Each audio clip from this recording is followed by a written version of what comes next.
Welcome to the Autism and Neurodiversity Podcast.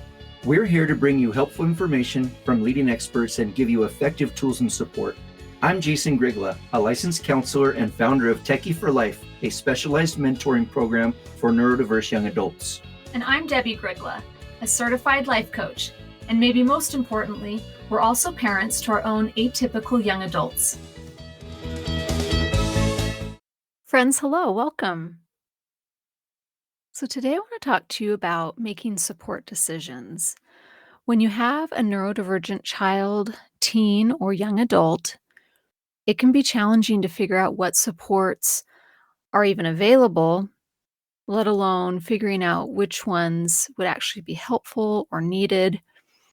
And there's a lot of opinions out there, a lot of different conflicting ideas about things or how it should be done.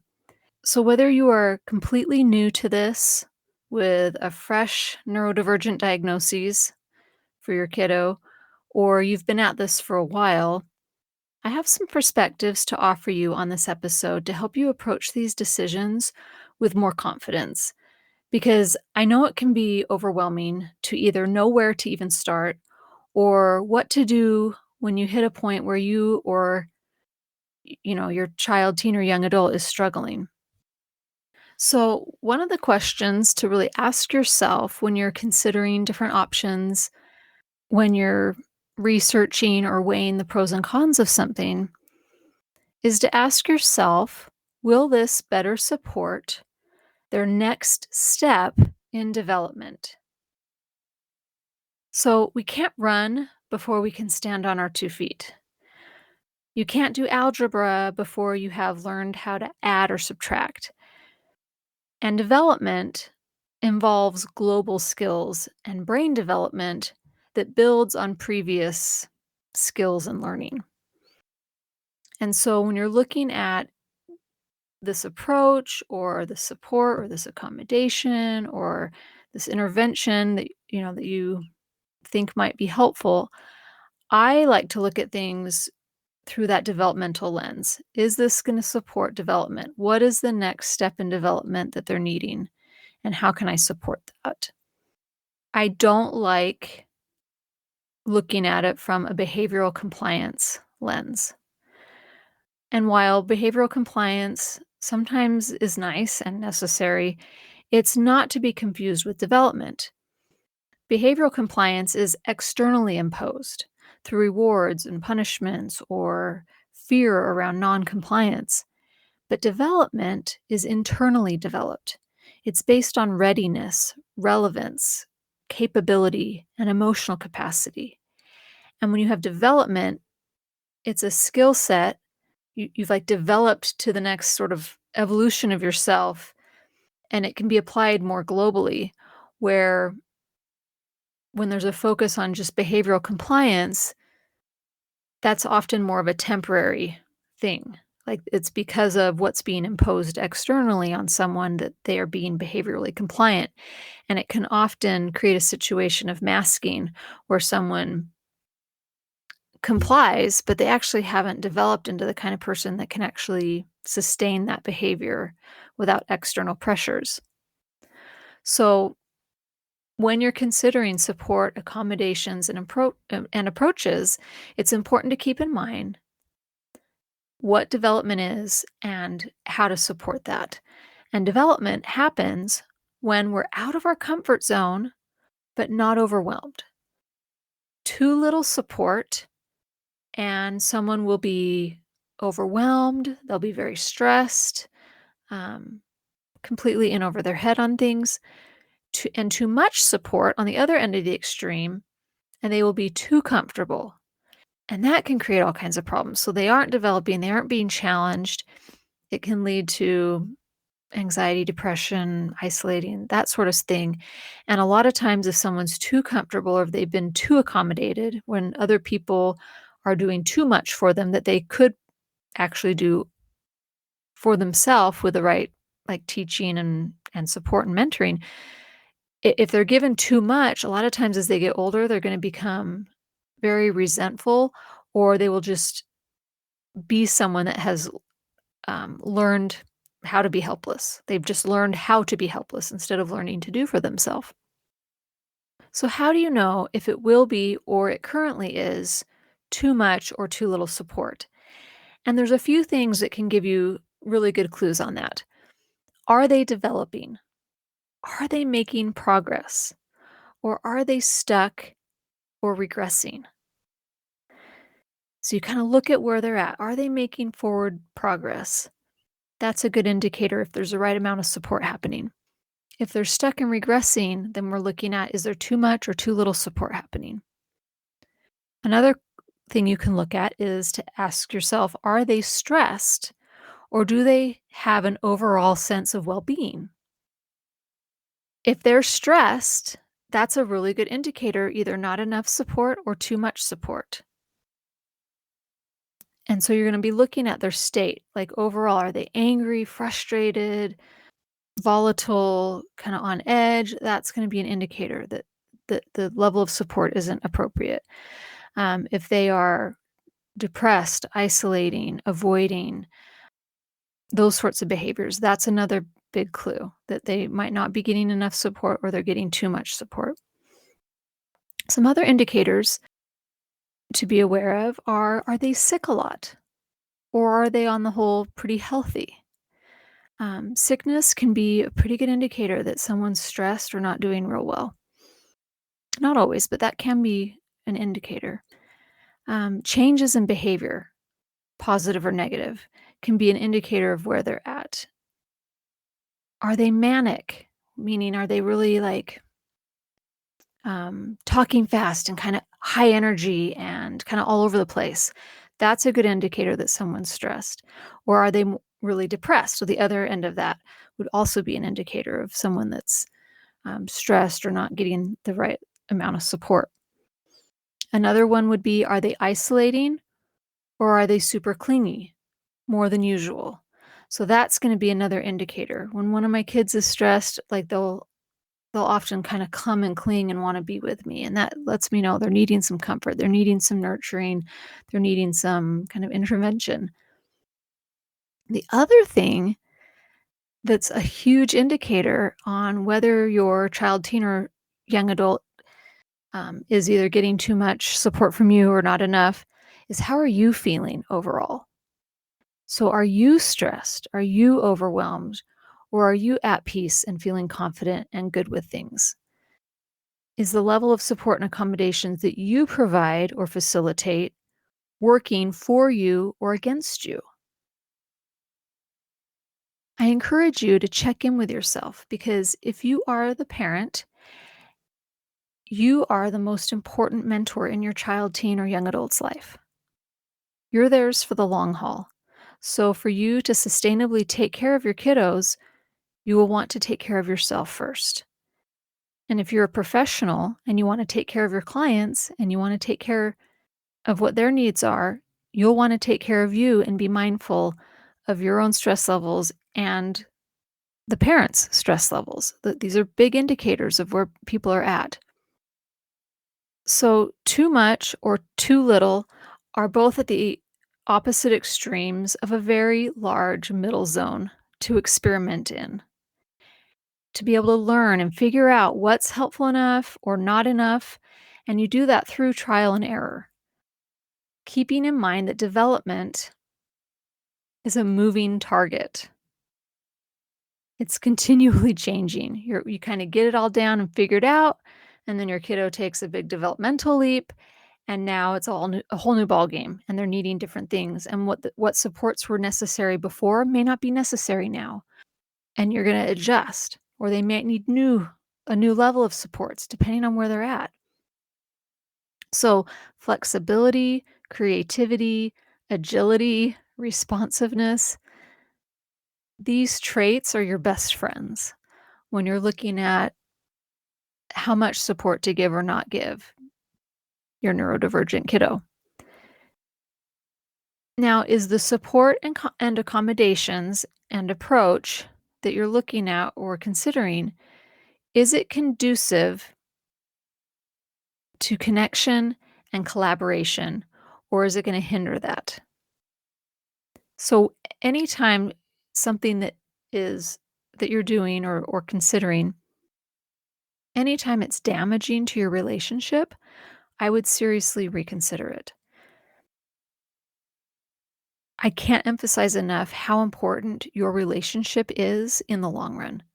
Something might seem very, very important right now, and you have to very carefully consider, is this going to damage my relationship long term? Or is this something that the relationship can handle, that it can take a hit on and we'll be able to overcome?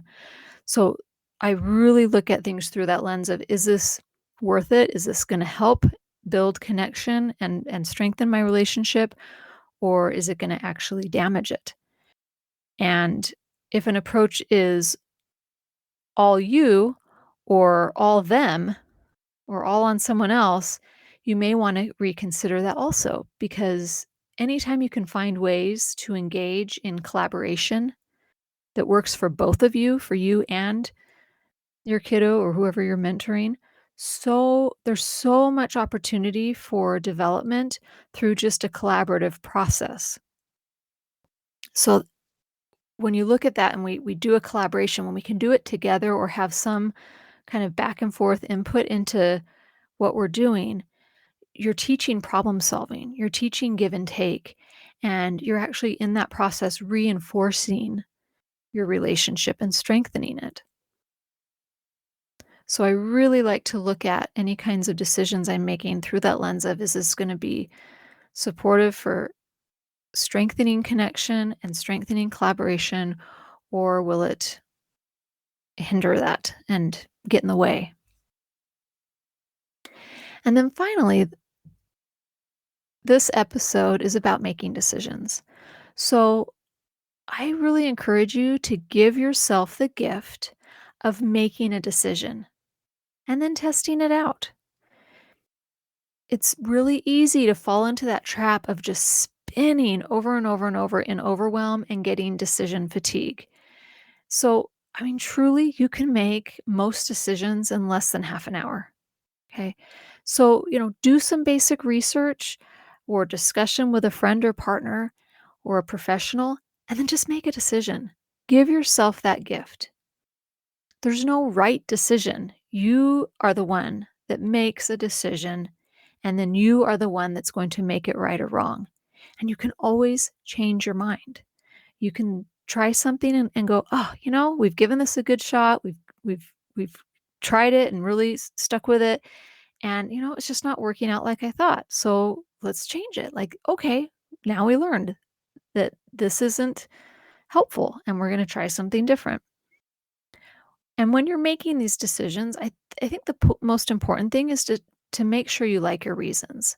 So I want to offer you a couple things, a few things here to consider about liking your reasons. Okay. So reasons that I like when I'm making support decisions are, is this supportive of development? Yes, I'm going to probably be on board. Um, and in that, the question of, is this the next thing for where they're at?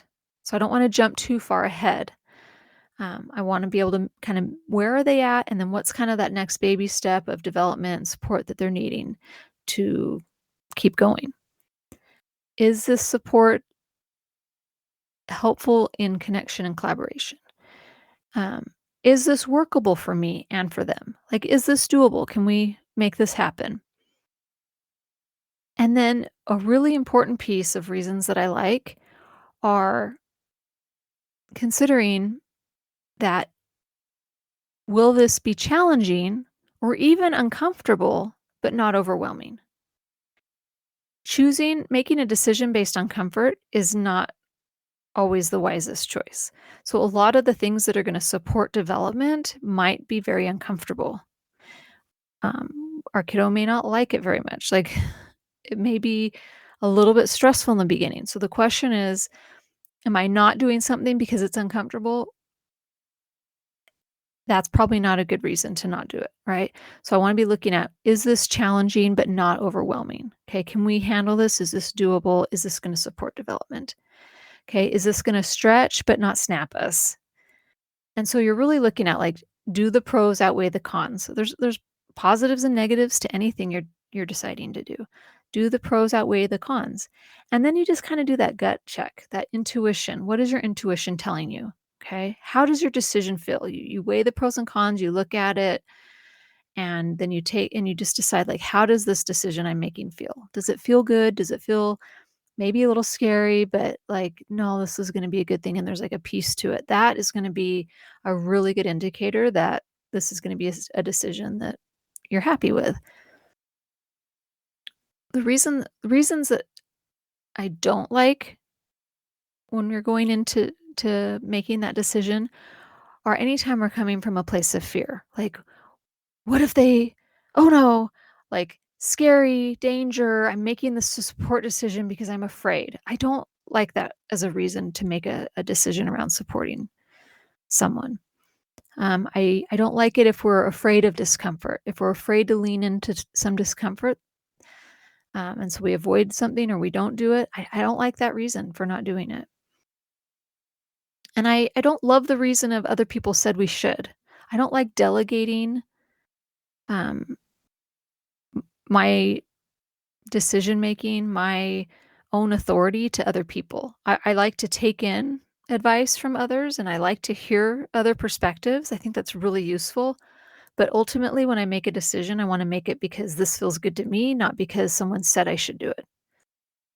I don't love imperatives where I feel like I have to do the thing or I ought to do it or I must do it. I don't like that feeling. Anytime we feel like we have to out of obligation, I don't think it works out real well. I think we end up undermining the results of something.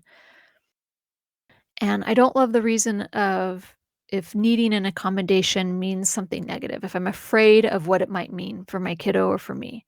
I don't love that reason. Like if an accommodation is helpful, if a certain level of support is really helpful towards their development, then let's go for it. I don't care what other people think. I'm going to do the thing that my kiddo needs.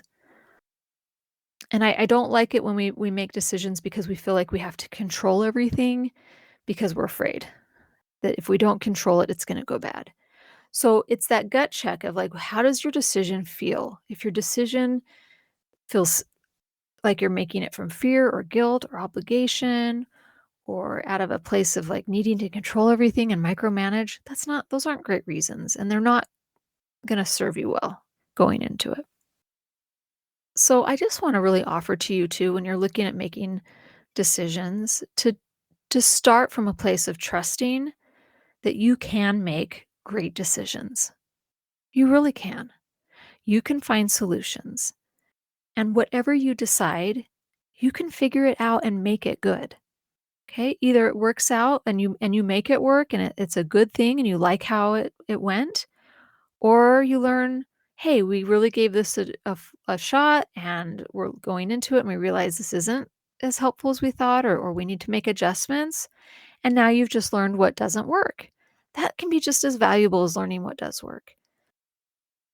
There's been pivotal moments in our program at Techie for Life where we tried or we experimented with something. People were really passionate about approaching things a certain way. And Jason gave people the freedom to do that in our program. And then when it didn't work, it was the best teacher. It was the best way for them to realize, oh, this really doesn't work. I thought for sure it would. This is why you were saying it doesn't work. Now I finally get it. When someone actually experiences it for themselves, they finally get it. So sometimes when it doesn't work out, that can be the best teacher. So don't be afraid of fails. Don't go into any support decision thinking if it doesn't work out, that's bad and terrible and we're all going to die. Or I'm a bad parent because it didn't work out. No, not at all. In fact, truly the opposite. Like sometimes just letting our kids struggle or have a fail can be the best teacher. And sometimes we have to try things and go a certain direction and realize, oh, that's not quite where I wanted to take things. And then you course correct.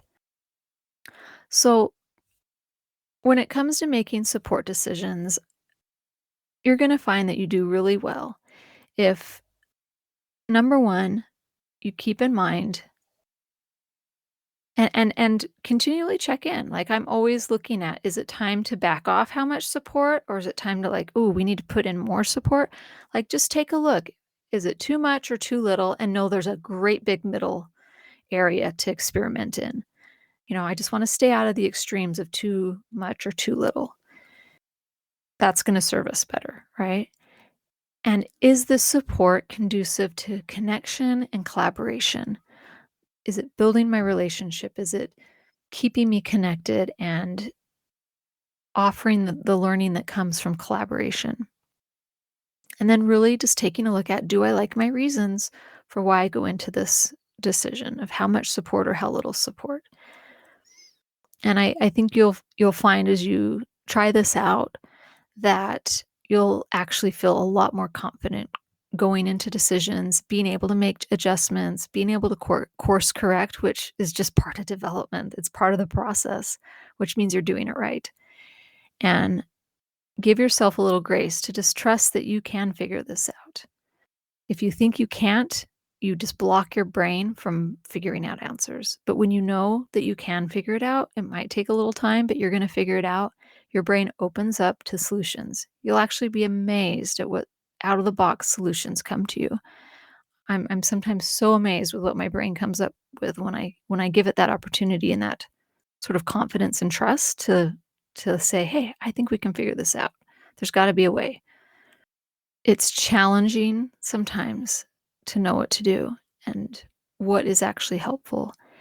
And just the fact that you're here and participating in this podcast and looking at it says a lot. Like, you are a great support. You really are. Just you alone is a support. And where we take that support is just a journey. And I hope you find this helpful, and just have an amazing week. Take care. Thanks for joining us on this episode of Autism and Neurodiversity with Jason and Debbie. If you want to learn more about our work, come visit us at jasondebbie.com. That's JASONDEBBIE.com.